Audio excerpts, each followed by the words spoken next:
This is Join Us in France, episode 524, 524. Bonjour, I'm Annie Sargent, and Join Us in France is the podcast where we take a conversational journey through the beauty, culture, and flavors of France. Today, I bring you a conversation with Elyse Rivin of Toulouse Guided Walks about the life of Marie-Antoinette. We explore her controversial legacy, her struggles with royalty, and her tragic ending. Join us as we peel back the layers of one of history's most fascinating and misunderstood figures. This podcast is supported by donors and listeners who buy my tours and services, including my itinerary consult service, my GPS self-guided tours of Paris on the Voice Map app, or come and spend 10 days with me and Elyse at the boot camp. You can browse all of that at my boutique, joinusinfrance.com/boutique. And Patreon supporters get new episodes as soon as they are ready and ad-free. If that sounds good to you, be like them, follow the link in the show notes. I'm still running a 20% discount on monthly and yearly Patreon tiers until Christmas Day for those of you who want to sign up or perhaps gift a membership at a great price. Go to patreon.com/joinus for details. For the magazine part of the podcast, after my chat with Elyse today, I'll bring you an update on how to get tickets to Notre-Dame de Paris, which I know a lot of you are looking forward to visiting. I'll have to keep it short because our conversation on Marie-Antoinette went long, but this is stuff you really need to understand.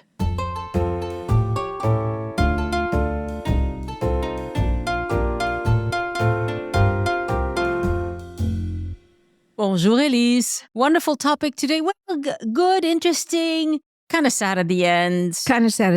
We're talking about Marie-Antoinette, a very fascinating woman. I just finished a long book about her by Antonia Fraser. Oh, wonderful writer. Yes, a very long book, very interesting. And, you know, I think she's a fascinating person, and I'm glad we're finally getting to talk about her. Yeah, I think that probably everybody has heard of Marie-Antoinette, and I would guess that some people have a vague idea of, first of all, who she was and, of course, what happened to her and what her life was like.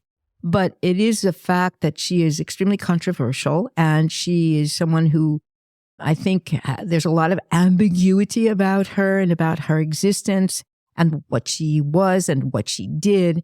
And she's a source of endless conversation, even 200 years later. Yeah, she's become an icon for style and for the finer things of life. I'm sure we'll get to talk about why that is, how that came to be. She's both an icon for style, which of course takes us to certain recent movies that have been made about her, and at the same time vilified as the example of the absolutely egocentric, selfish monarch who couldn't care less about the people. Right. Her reputation played a big role in the end of her life. And this reputation, you know, it was fed by people who were not very nice to her. Not very nice. Yeah. Not very nice. And ultimately, a lot of them were just plain old jealous. Yes, it was jealousy, it was ignorance, it was also a question of bigotry. They didn't like the fact that she was Austrian. That's right. She was the foreigner. Yeah, it played a big role in all of this. Do tell, Elyse. Do tell. Well, Marie-Antoinette, her full name being Marie-Antoinette Joseph Jeanne de Habsbourg-Lorraine. She was born in Vienna, Austria. Her mother was the Empress. I can't even figure out if I'm supposed to say empress or emperatrice. I don't know. Well, impératrice is French. French. It is empress in English, impératrice in French. In French. I like emperatrice better. Somehow it's... Anyway, her mother was Marie-Thérèse, the empress of the Austro-Hungarian Empire, one of the most powerful and influential people in the 18th century in Europe. And Marie-Antoinette was, hold on everybody, the 14th child of 15 children. Right. All of whom lived, which is utterly remarkable. Definitely remarkable, yes. And she was raised, like all of her sisters, to be a political pawn. She was raised to be married off to one member of royalty or another. And this was the destiny of every single member of her family. Her mother was very clear about this from the beginning.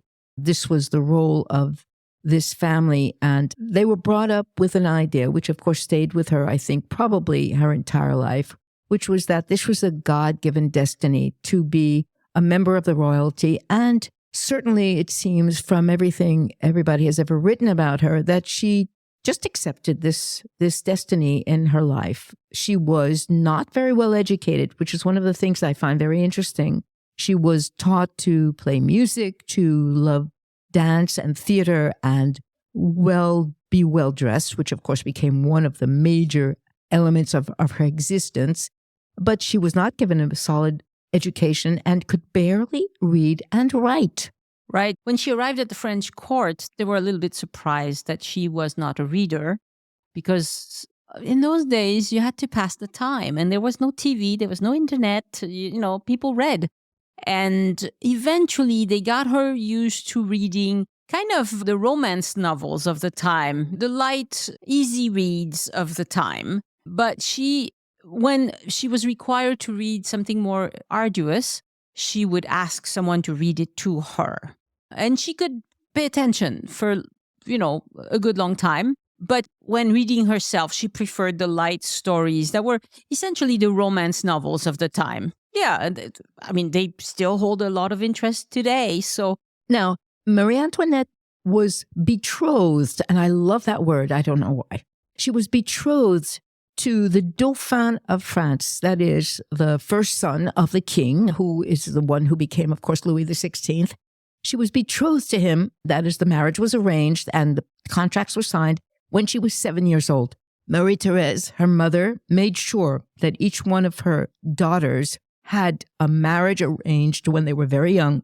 And interestingly enough, the arrangement of the marriage between Marie-Antoinette and Louis, the Dauphin, which is the term used for the first son who is destined to be the king, went against, as they would say in French, contre nature. That is, the French and the Austrians were enemies and had been enemies for a very long time. And this was a way for Marie-Thérèse to create a peace contract, basically between the two countries, so that they in turn could join forces and be enemies of England and of Spain.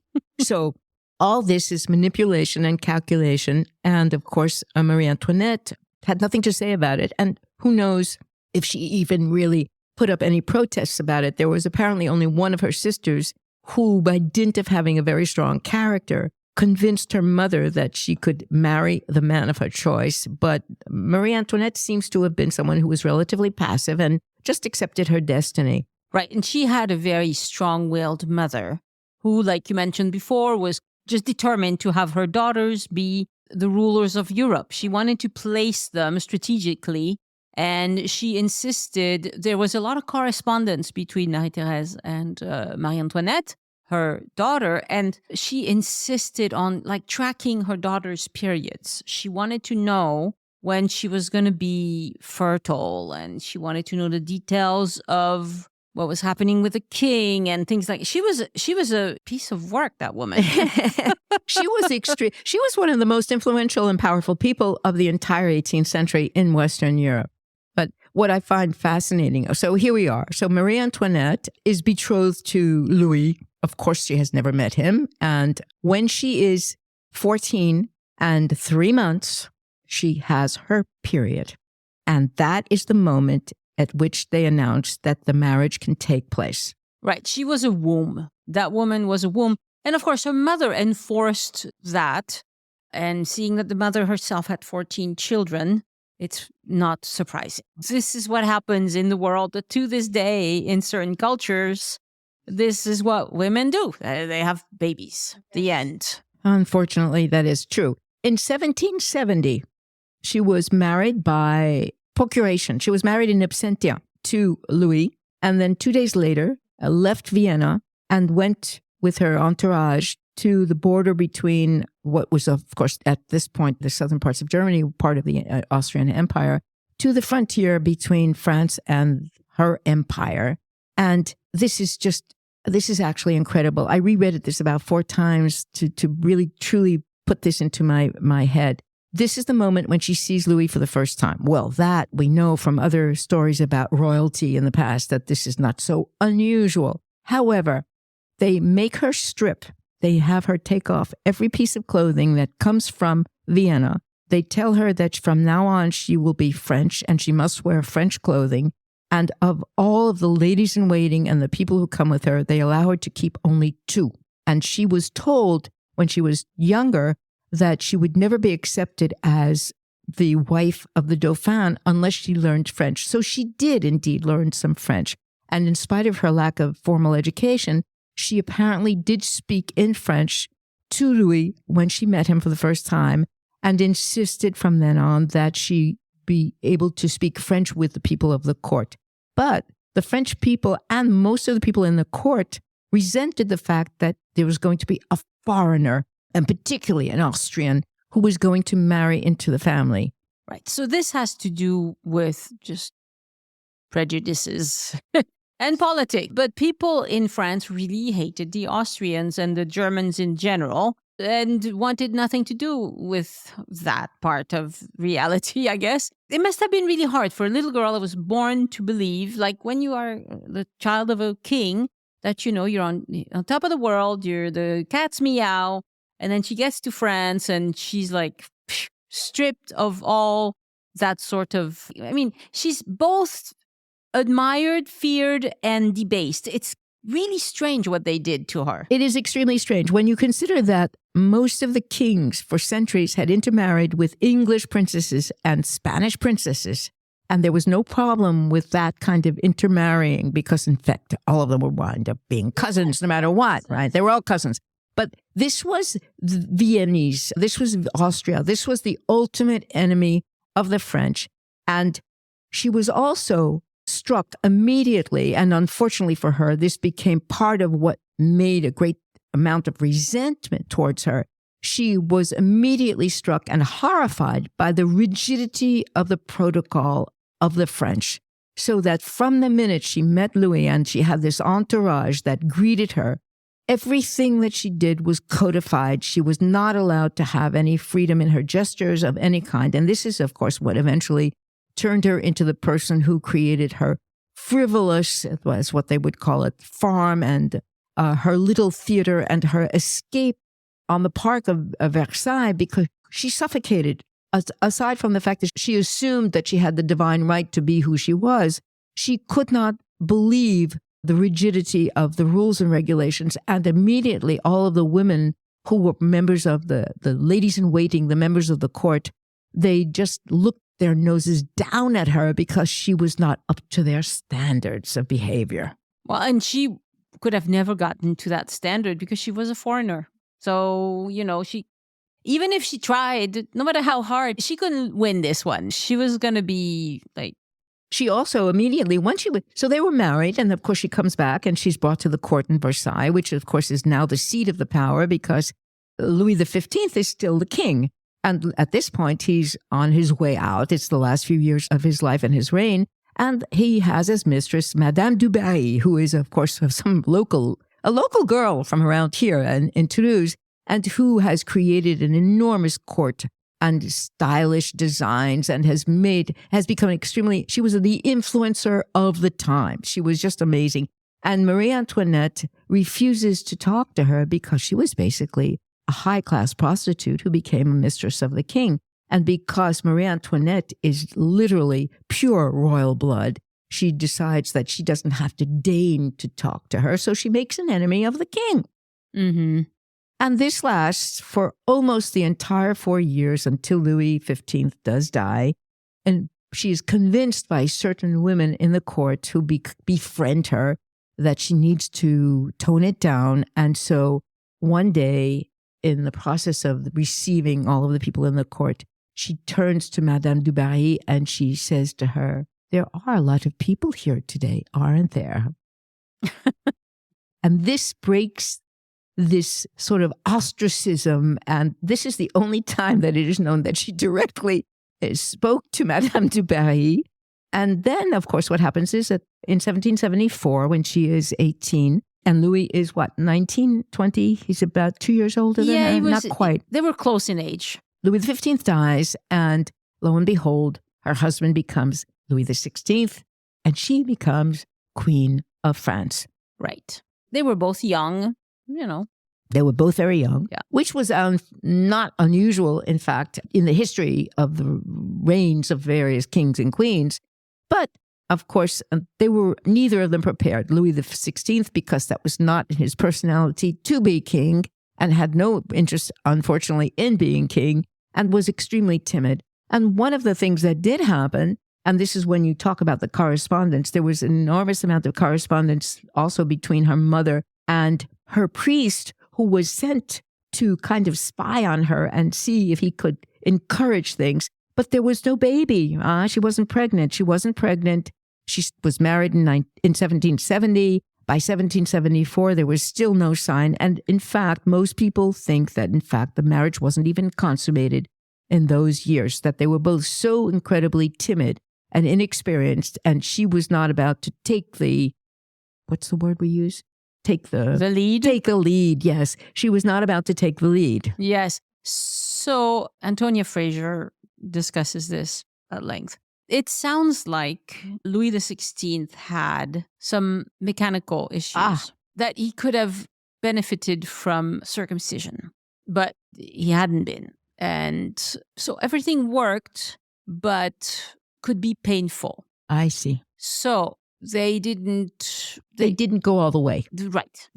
Basically. The bit that makes the babies didn't happen for a long time. And they were both timid, as you mentioned. And also her mother kept on her case about this and sending her like, well, you're supposed to beguile him. You're supposed to do this. You're supposed to do that. The kid didn't want anything to do with her. Right.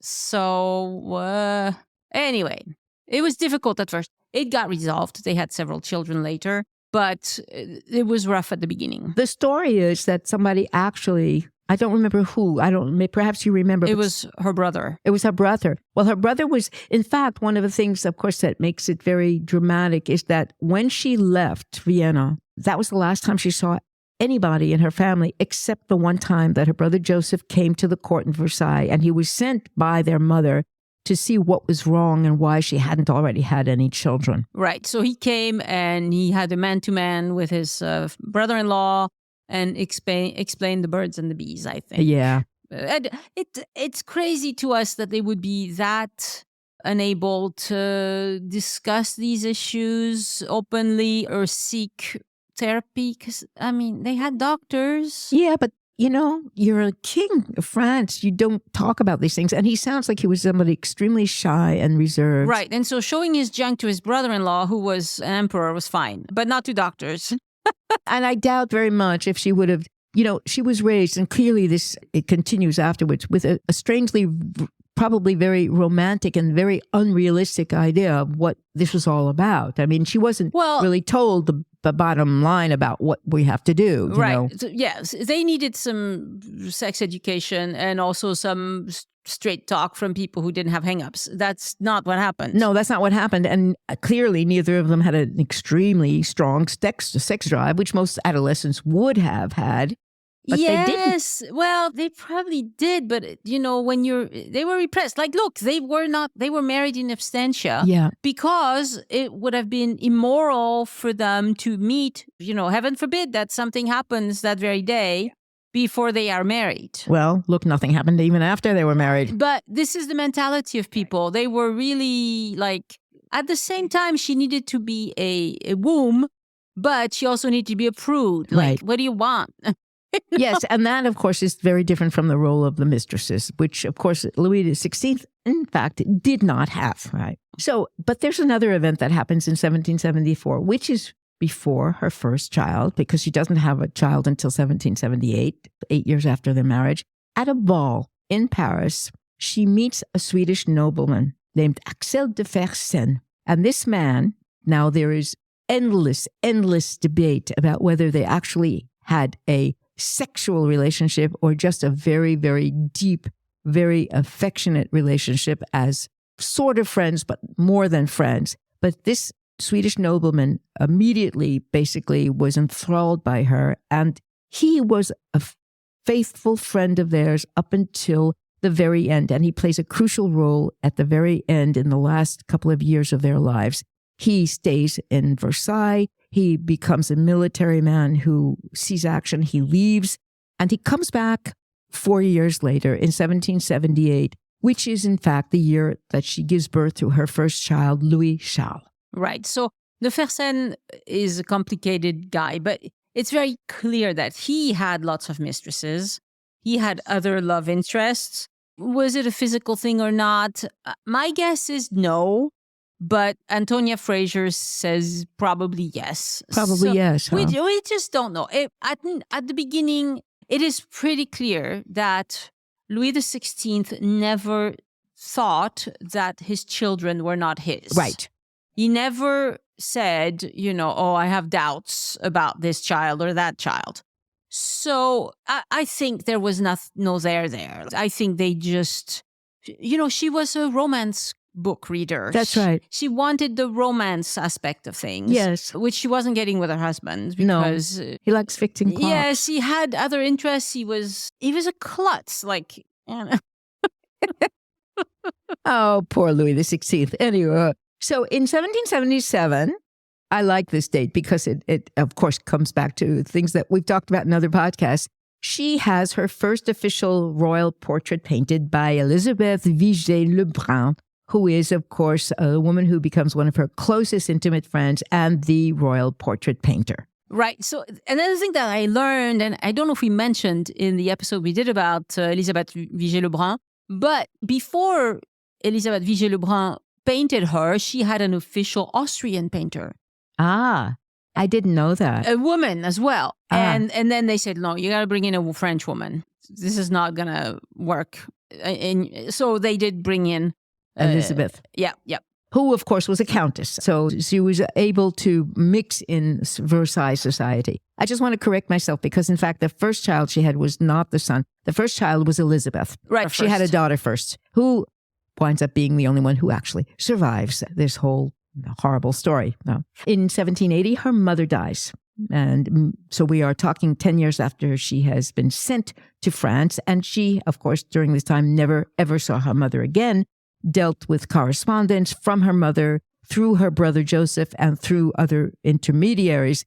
But it sounds like she must have been extremely homesick for her family. She was extremely close to many of her sisters, and it must have been extremely difficult for her to live in this very strange culture, be very isolated, and have very few people who had a certain compassion for the difference she had with the society that she was in, Yeah, so she didn't go back for the funeral. You didn't do that. She was, in a way, she was a prisoner. She was a prisoner. In her own new circumstances. She could not do things. I mean, she had obviously a very complicated relationship with her mother, but this was her mother. But apparently when she left, they told her she was never coming back to Austria. This was not even an option in her life. Right. Which I find strange, but for whatever reasons, she's a gift. She's an object given to the royal family of France. She's an object, and that is the end of that, I translated, for what it's worth, something from a letter that she wrote to her brother Joseph.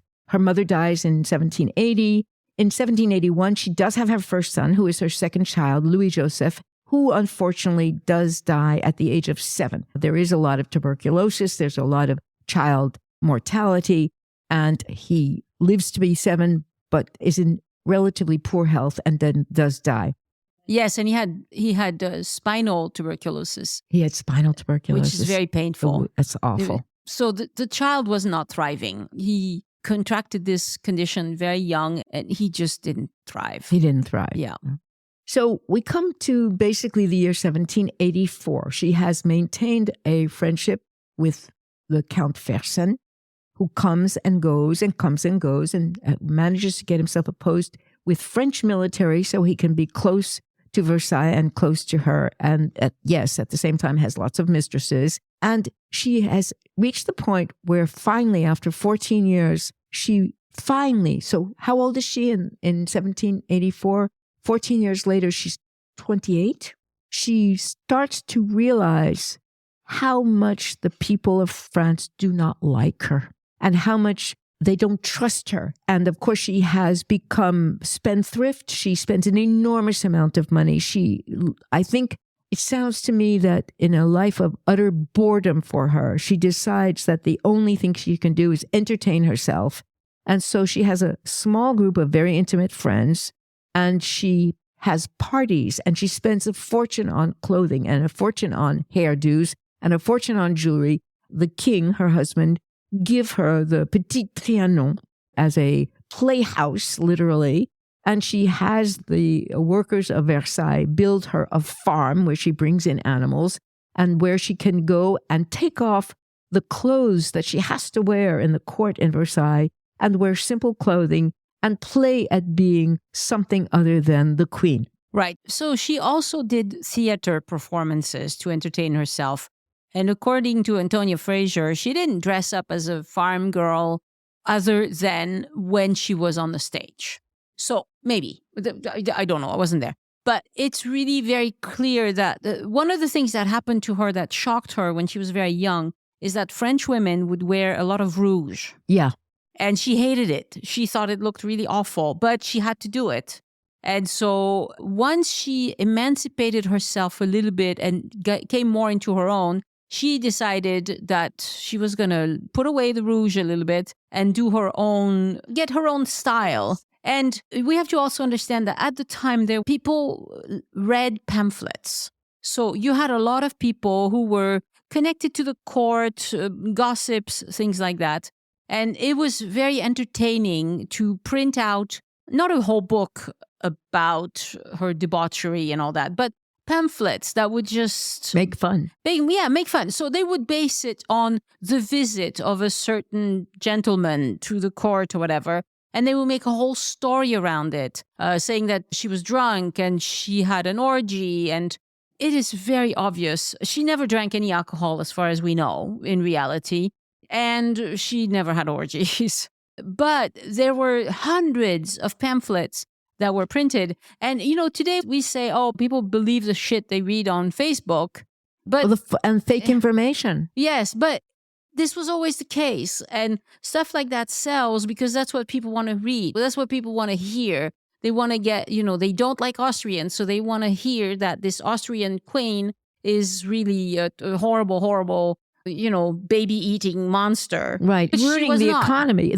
Basically, what happened was, and this carries on, of course, until the ultimate end, is that as extravagant as she was, I read something yesterday where it says that even in her extravagance, except for one or two incidents, what she spent money on amounted to 7% and not more of what was considered to be the budget, because rumors were being spread that it was because of her spending that the country was starving and was becoming so poor. And of course, in the end, the reality is, yes, she was extravagant and yes, she was a spendthrift, but it did not have anything to do with the politics of what was actually happening. Right. What was happening is that Louis XVI decided to help America against England, and a large chunk of money from the French king went to support the American Revolution. We need to do an episode about this because that's what ruined the country. That was the start of it. It wasn't Marie-Antoinette that was spending all the money. It's Louis XVI. These were the days of the Enlightenment. Even kings and noblemen wanted a more fair society. And the fact that they could see that the Americans were possibly going to pull this off was very enthralling. And they really supported them to no end. And also it was against the English, so that was good. Yeah, I suspect that. I personally think more likely that it was really because it was against the English, because I do not think that in spite of other things, if otherwise, they would be going towards their ruin in the sense of eliminating all monarchy. But what was interesting was that for the several decades before the French Revolution, there was a lot of political fomentation. There was a lot of movement to create a constitutional monarchy. And this was, of course, modeled after the English, in spite of them being the enemy. And there was this push by the people to create this. And so there was a lot of turmoil. There was a lot of political issues. There were some famines. There were some problems with crops. There were lots of things. It was extremely complex. And the movement towards a constitutional monarchy was very, very, very strong. And that included many of the nobility. And it sounds to me almost that Louis XVI was simply ill-advised because in the end, of course, he's wishy-washy. And this is, of course, what happens. Yeah, he was very indecisive. He was very politics. indecisive. She wrote a letter to her brother Joseph. And this is a quote that I have sort of I've translated from the French. So I'm hoping that this is as accurate as it can be. Because she has found people are telling her about all these pamphlets, about all these things. They hate her. The population in general and a lot of the court really reach a point where it's a strong word. They actually do hate her. And so she writes, I am not duped to what people give me credit for because a lot of people are saying it's her fault. Whatever is happening, it's her fault. That she has more political influence over the king than anybody else, which of course was absolutely not true. She says, I am well aware, especially in politics, that I have no influence on the king. What would be the point of having conflicts with the ministers about things for which the king would not support me? Without lying or showing off, I let the people I think in this case being the court, which of course filters down to the rest of the population, I let the people believe that I have more influence than I have. That gives me at least a little influence. I thought that was very interesting. It's very meta, huh? She makes them believe that she has a lot of influence when she doesn't. She doesn't really. She does know, though, that she has to tone down her expenses. And she has a couple of friends who convince her that it's time for her to simply not spend as much money on her clothes, on her hairdos, on her jewelry. And she does make an effort. I think it's relative to the amount of money she was actually spending. But unfortunately, the next year we have the terrible affair of the diamond necklace. Right. So to set this up a little bit, the queens, and the king too, they put a lot of money into the hands of the people around them simply by putting orders, passer commande. They would say, oh, I would like a coat. And they would like to order this coat from this one person that they had heard was good and also needed the business. Things like that. And they would just be very generous with their money. They would say, look, I can be nice to you by buying, a nice carriage from you or things like that. And this was how it was done. Patronage. Yes, that's the word, patronage. I'm going to patronage your business. And it was you always had people who wanted to be in front of the king or queen so they could sell them their services. And very often it was people who were very good at what they did, but it cost a lot of money. She becomes the victim of what is the biggest scam. Yeah, it was a scam. Yeah, it was a scam. The biggest scam, the biggest scandal of the end of the 1700s. There is now I'm suddenly bleeping out. Was he a cardinal or was he? There was a jeweler who. But the minister he was a clergyman, I believe. He was a cardinal. So there's this cardinal who is acting as intermediary for these jewelers who have this absolutely exquisite. I saw a picture of it. First of all, okay, it's probably worth millions and millions and millions, but it is done so over the top. It's decadent, yeah. It's decadent. This enormous, enormous diamond necklace. And these jewelers, who are reputable jewelers in Paris, want to sell this diamond necklace to the queen. Right. And they had tried to sell it at other courts and were turned away. And then they decide, okay, we're going to try this with Marie-Antoinette, see if we can make it work. And it is a real, true diamond necklace that is really worth a fortune, an absolute unbelievable fortune. And so you have this intermediary, this cardinal, who is approached by a woman who calls herself Madame de la Motte, and who says that she represents these jewelers. And he winds up being the victim as an intermediary in this scam to try and buy this necklace and sell it to Marie-Antoinette. Right. So I think the biggest problem with this is that she had decided she didn't want any more jewelry. And so when she got the letter from the jeweler and he was sending it from England, she just burned it. She was like, I'm not interested. And the necklace cost 1.6 million gold coins at the time. Yeah, it was ridiculous. And so she burns the letter and he tries to write to her again, says that he has gotten an order from her, like that she ordered it. She told him she wanted this. She never did. She never did. And then he says, I got a letter from her. Of course, it was a forged letter. A forged letter. And we know it was forged because it was signed Marie-Antoinette de France. She never signed her letters, hardly. And when she did, she signed them Marie-Antoinette, not Marie-Antoinette de France. The higher you are in the pecking order at the court, the less name you use. So if you are Madame or Monsieur, you're the cat's meow, okay? And they did not go spreading their titles. No. Base people spread their titles, okay? So we know there were a lot of fake letters going around that she had ordered this and then she wasn't, and that the jeweler had borrowed money and that he was now going to be bankrupt and this awful Austrian woman would not pay up what he was owed, blah, blah, blah, blah, blah. It was all BS. She never wanted this. No, but she becomes officially, legally accused of abuse of power and recklessness. Yeah. And it becomes a huge, huge scandal.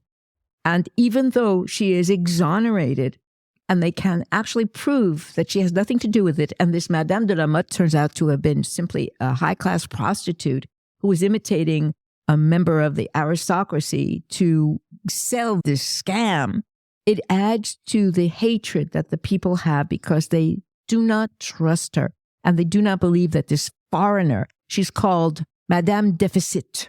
Yeah. Or the Austrian. Right. And she wanted to bring Necker back, who was a nice, unnoble Protestant. Right. But she didn't like him, but she thought it would be better to handle the affairs of the kingdom than whatever the name of the guy was who was in at the time. Anyway, it was complicated. It was all, scandal sells.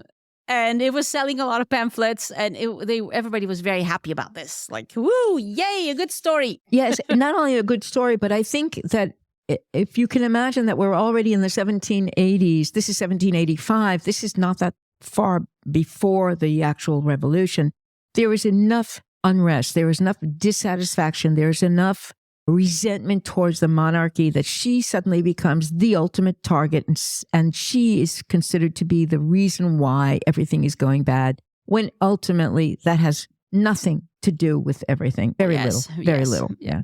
It's really terrible. I mean, she was naive. She was a spendthrift. She was obviously someone who believed in the divine right of the monarchy. She was living in a bubble, but she was certainly not the cause of the misery of most of the people in the country. Yes, and this whole diamond necklace thing, it just damaged her reputation further. It was terrible to begin with, and it got worse. In 85, she gave birth to her third child, Louis Charles. And then in 86, to the last of her four children, a little girl named Sophie, who unfortunately died at the age of 11 months. She did not have very vigorous children. I think all of her children were a little bit... Well, Elizabeth, who's the only one who survived, she was the first one, ironically, that she first born, and she was one that actually lived the longest. And, she was a mother. She had natural feelings for her children. Like, I know anybody who's given birth to a child or even adopted a child, the kind of love you feel for that child when you first meet them is incredible. It's a rush. You can never forget that. And she had that for her children. But she knew that her sons were not her own. Yeah. But her daughters were. And she was good to her children. She was better to her children than her mother was to her. She tried the best she could. There's a wonderful painting. I'm sorry, but I suddenly don't remember the name of the artist. But there's this wonderful portrait that she had done of her with her children, including the empty cradle for Sophie. Right, where she has the dauphin pointing, his hand points to where the berceau should have been, the little cradle should have been. Yeah, she had tender feelings for her children, and she was accused of being a monster to her children, to having raped her own sons. She was basically accused of almost everything horrible except for absolute murder, I'd say. Right, they didn't say she killed anyone, but short of killing, she was accused of everything. Just about everything. So the last birth is 86, and then we come up to the fatal time of 1789. And with all of the discontent and the efforts to convince the king to create a constitutional monarchy, have him sign papers saying that there is a constitution, a convention is called, and it's called the Convention of the National Assembly. It's very hard to kind of translate some of these terms because of the difference in the structure. But this is, they have what they call les trois états. And I have a very hard time trying to explain this in English because you have the nobility, the clergy, and what is called the third estate, which basically means everyone that has a certain level of standing in society that is not yet noble or clergy. But this does not include the very poor at all. No, it's the bourgeois, people like that. And so there is an enormous push with certain people who are moderates to convince Louis XVI to sign this constitution that they have written up. And because he is very ill-advised and because he is so, in fact, wishy-washy, he decides to not sign the Constitution. He is, unfortunately for him, it would have made a big difference forever and ever if indeed he had. Yeah. And they are put under more or less it's not really house arrest, but they are basically told that they are to stay at the palace at the Tuileries and stay there and not go anywhere else. Yeah, prisoners. Right. And then because he does have a group that are loyal to him and are royalists. And this does include the Count Versailles, who has been in touch with the Austrians, among other people. They have a group of people, including Versailles, who decide to help them try to flee. And on the 21st of June of 1789, the immediate family gets into a carriage and they flee in the middle of the night, heading towards the eastern frontier, hoping to make it across the border into the Austrian Empire. And they are unfortunately recognized and they are caught at a small place called Varennes. There are lots of movies that you can see that talk about this event. I've seen 3 or 4 that have been made at different points in the history of French film and television. It's rather strange. It's incredibly tragic. It illuminates the total incomprehension of this man, Louis XVI, of what was really happening around him and just how ill-advised they had been, because if they had not fled, they would never have been executed. What happened was that the convention was convinced that not only were they fleeing, but they were fleeing to bring the Austrian army across the border to fight against the revolution. They were going east. She was very careful. She could never set foot into Austria. She was trying to get them to go towards Switzerland instead of Austria. Anyway, it was a mess. It was a mess. It was a terrible mess. And the king, because they had a problem with a wheel, they were delayed. The king decided, I'm going to go. He was in disguise. He was going to go talk to some farmer who was working his fields. The guy recognized that this was not who he said he was and alerted, and they got caught. They got caught. Stupid.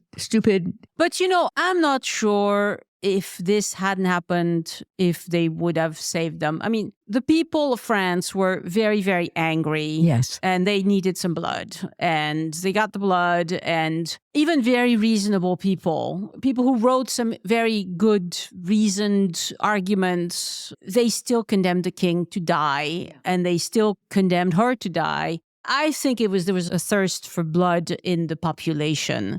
Well, clearly the people, those that were considered to be the moderates, were also eventually assassinated themselves, you see. So I think what happens is that you have, which unfortunately is repeated again, in fact, in the Bolshevik Revolution, 100-something years later, They might have been able to create a constitutional monarchy if at the very beginning that had gone very well and very smoothly. The more extreme factions became more and more important. And once they fled and were recaptured, they were put into the Temple Tower. This was no longer house arrest in a beautiful castle, chateau. This was now real prison. And this was the moment when they voted to eliminate the king.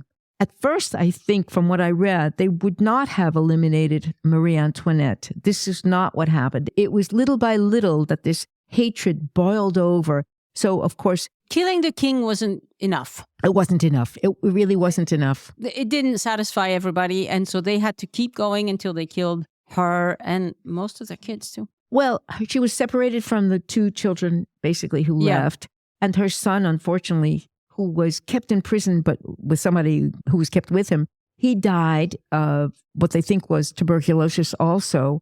Yes, he also had he had the same problem as his brother. Yeah. And the daughter was the only one who, in fact, was not killed. And so on the 21st of January of 1793, Louis XVI was beheaded on what is now the Place de la Concorde. Right. So it was Place Royale back then. And this is where they killed the king. And it was painful until later they renamed it Place de la Concorde, which means of the peace agreement between us. Une concorde is when you agree to things that are uncomfortable.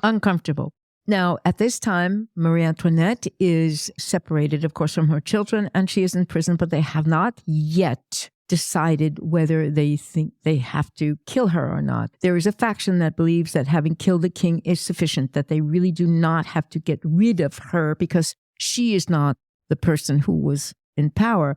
But the group that is part of what is called forever and ever now the Terreur, they say, no, we have to eliminate the royal family. So this is something that is really terrifying. French people at the time believed both that women were inferior and dangerous. Yes. And this idea came from Jean-Jacques Rousseau, who was a philosopher. Came from him? It came from him. So did Let Them Eat Cake. He had a princess say this in a novel that he wrote 50 years before Marie-Antoinette ever is said to have said that. So anyway, this idea that women were both inferior and terrifying and conniving. Very misogynist. It's the extreme of misogyny. Which is it? Are they inferior or are they conniving and will take over the world? That makes them evil, period. Yes. So this was the prevailing sentiment of the French Revolution. This was the culture that they were working in. And they really loathed women who had anything important to say, despite the fact that they had some very, very smart women who said some very, very smart things, including Olympe de Gouges, who was an outstanding person. We did an episode about her. So, they had a lot of evidence that women were neither inferior or evil, but they chose not to see that. No, they really did. And I found it fascinating that people like Robespierre, who was originally one of the people who absolutely wanted to make sure of the execution of the king, he himself, of course, winds up being executed. There's this extreme bloodlust that happens at this moment.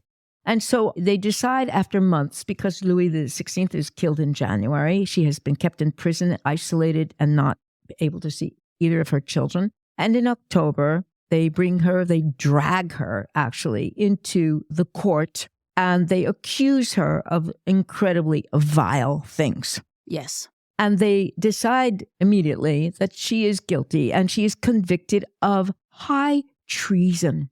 Right. And to convict her, they did bring in, they had a sham court. They would bring in people who had vague knowledge of what might have happened at the court, were never there themselves, but heard all of these things. And there were evil things going on at court. Don't you know? There were. Yeah. And pathetically and tragically, her end was so much more debasing than even the end of her husband. She was not even allowed the dignity of a regular carriage. She was put on the back of a simple, horrible little wagon was booed and spit at all the way up to the Place of the Concorde, where she was, in fact, executed. And it's interesting that witnesses talk about her dignity at the end. Yes, that's all that was left. And even that, she was accused of being haughty because she did not cry or carry on. But you know what? She was raised to be a dignified person. She was raised to be a queen, and she was to the end. And typically when her carriage would pass, very often the king, the queen, and their children were in separate carriages for formal occasions. And typically when the king passed, they would cheer and applaud. But when she passed, everything went quiet. And then for the children, they cheered and applauded as well. Okay? But when she died, they were not quiet. They were booing her and hissing and carrying on. I blame the people. I think people had like weird, pathetic hatred in their heart and couldn't even recognize it. They didn't see how and I know that circumstances were difficult for the farmers and that for regular people, these were difficult years. The country did not have the money to sustain its desire for influence abroad or to even sustain a modicum of, wellness for the people. But you don't have to be that wicked, Or that bloodthirsty, really. Or that bloodthirsty. It is true. I find that, as you said at the very beginning, the end is not only sad, but it is ultimately, in the sense, really tragic. I was writing down my notes and I went downstairs and I said to my husband, who, of course, is French and has studied history much more than I have, I said, do you know what they did to her at the end? It just got to me even reading about it. So she was beheaded. They took her body. They placed her head in between her legs. And in the ultimate sort of desecration of a human being. And she was put into an unmarked grave in a cemetery, eventually next to her husband in what is now the 8th arrondissement of Paris. And it was Louis XVIII, who was the last surviving brother of Louis XVI, who became the final king, if you wish, of France, who dug up what was left of their remains and actually made a memorial that still exists on the spot, which I have actually never been to or seen. I haven't either. But there is actually a memorial there in their honor. And apparently, most people don't talk about it because if you go there, there's an indication that you are a royalist, which I find absolutely ridiculous. Yeah. I'm going to look it up. Yeah. It looks like a miniature, like a memorial that would be on the Esplanade of the Washington, D.C., one of the small temples kinds of things. Eventually, of course, what was left of them was brought to Saint-Denis, but there was not very much left of them. And also, they have since done a lot of DNA testing, and there are no King of France today, even if people say they are the King of France. And the maternity and paternity of their children has been confirmed. Her last child, Elizabeth, her last surviving child, who was indeed her first child, her daughter, for whatever reasons, they chose not to execute her. They basically decided that she had nothing to do with any of this. She left. She was exiled first to Austria, and then she went to live in England. She married. She never had children, so their direct line just basically died off. But she did live until she was in her late 50s. And it's sort of strange that this was the route she took. She went from France to Austria and then eventually to England. And that is, in fact, where she died. And it was ultimately her uncle who became, first the two uncles, of course, became the two last kings of France. So if you would like to, remember Marie-Antoinette, a good place to do that, of course, is the Conciergerie in Paris, where they have a chapelle. She has had an immense influence on style, and she loved furniture. She loved beautiful things. So I guess we can remember her that way. And really, she did the best she could her whole life. So, it just angers me in a way that she was treated that way because she was a victim of her own circumstances. Well, she was, to me, the ultimate case of the object woman that was part of the whole mentality of royalty. She had nothing to say about her destiny one way or the other. She had nothing to say about who she would live with, where she would live, what she would do. Yes, she was an extravagant person. I'm sure she was a spoiled brat in a lot of ways, but she was brought up to be exactly that. And she did not do anything other than be who she was supposed to be until the very end of her life. Thank you very much, Elyse. That was sobering, but very interesting. So thank you very much. You are quite welcome, Annie. Au revoir. Au revoir.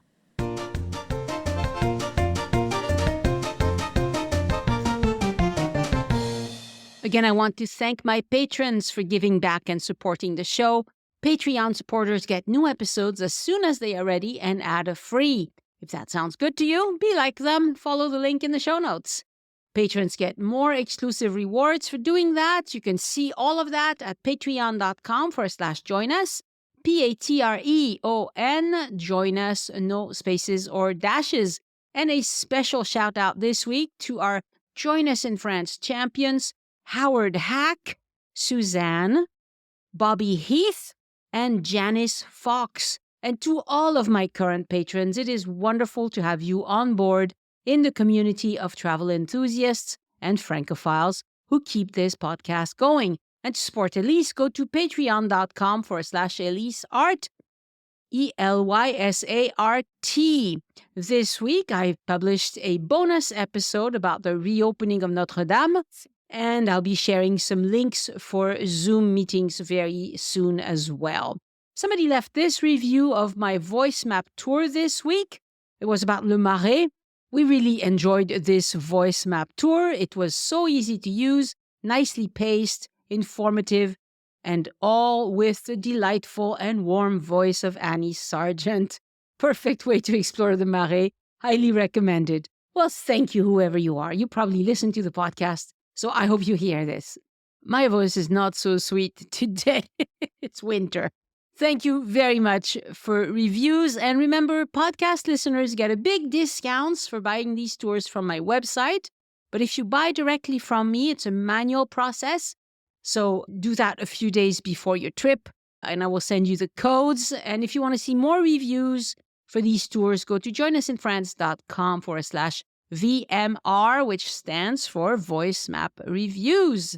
If you're thinking about a trip to France next year and you have a hard time deciding on what you should do, what you should leave out, I can help you with my one-on-one consultations. On Zoom, I offer 2 levels of itinerary consultation. The Bonjour service, where we chat for an hour, and you get to ask me all your questions, and I give you some suggestions. And also the VIP level, where you get a lot more details and a written plan a few days after our call.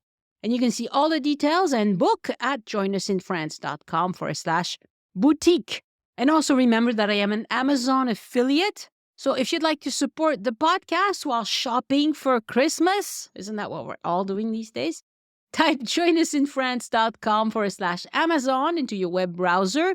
It'll take you to a special search page of Amazon. You'll see some of my favorite travel products. But if you don't need any of those products, just use the search bar at the top, like you always do on Amazon. And every purchase you make through this link makes me eligible for a small commission. And get this, it does not cost you a penny more. We all pay the Amazon advertising commission every time we shop there. So this is your chance to assign that commission to me instead of having it go back into Amazon's very deep pockets. Sometimes it's enough to pay for the streaming costs associated with the podcast, which is very nice. And thank you for your support. Here's some advice for getting tickets to visit Notre Dame de Paris Cathedral. These were shared by Patricia Perry, who's a good friend of mine, and she's been on the podcast a few times, and she lives in Paris full time. She's been trying to get tickets unsuccessfully so far, she says, but this is what she's learned. Time slots for bookings are released at midnight Paris time, covering dates up to 2 days in advance. To improve your chances, I recommend joining the virtual waiting room about 30 minutes before midnight to be ready when the system opens. If you're trying to book dates beyond 2 days out, they'll appear grayed out or sold out automatically. That's just how the system works for now. And that happens a lot in France. If it's grayed out, if it looks like everything's sold out, it might be that they haven't opened them yet. From December 9th to December 15th, there's an added challenge. Fewer places available to the general public and shorter operating hours. It's going to be especially tough to grab a spot during that period. Keep in mind that time slot availability is adjusted in real time based on how many people are currently inside the cathedral versus its capacity. So slots may pop up or disappear as the system updates. The app for Notre Dame bookings is not perfect, but it's finally here. If you still haven't downloaded it, search for Cathédrale Notre-Dame de Paris in French. The icon is dark blue with a big ND on it for Notre Dame. Given the high demand and the likelihood of bots, yes, bots, snapping up these tickets, I wouldn't be surprised if new slots released at midnight are gone within minutes. So good luck to you. It's definitely a challenge. It'll get easier as the hype goes down a little bit, as it's sure to do. My thanks to podcast editors Anne and Christian Cottefin, who produce the transcripts and make this podcast sound good. Next week on the podcast, it'll be the episode just before Christmas. And we've had a lot of episodes about Christmas in France, so I didn't want to do that again. It'll be an episode about a young man who's doing something extraordinary to raise money for a very good cause. You'll have to tune in to find out more. Thank you so much for listening, and I hope you join me next time so we can look around France together. Au revoir. The Join Us in France Travel Podcast is written, hosted, and produced by Annie Sargent and copyright 2024 by Addicted to France. It is released under a Creative Commons Attribution, Non-Commercial, No Derivatives license.